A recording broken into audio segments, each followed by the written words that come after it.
o'zingni aldama. O'zingni aldama. Bunaqa ro'zaga Xudoning ko'zi uchib turgani yo'q. Bunaqa ro'za tutgin degani yo'q Parvardigor.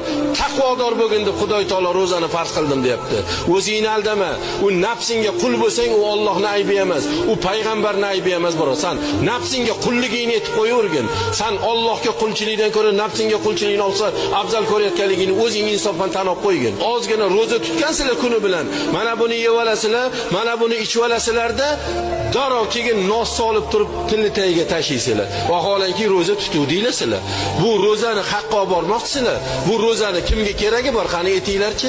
Kimga keragi bor? Oranglarda nechta chilimkashlar o'tiribdi, hozir pachkasini siqib o'tiribdi, g'ijimlab. Tezroq duo qilsaydi, bitta tortib olsam edi deb o'tirganinglar bor. Yosh yigitlar bor oranglarda. Baquvvat-baquvvatiylar bor. Shu kungacha ro'za tutmadinglar. O'ylamanglar, bu shunchaki yopildi, qozon yopiqligicha qoldi demanglar. Mana shu 25 kun davomida tutmagan ro'zaylar birodarlar.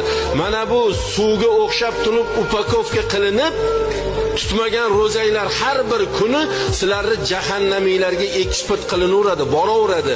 Ertaga jahannamda albatta bu o'sha ro'za bilan o'zingiz yoqadi birodarlar.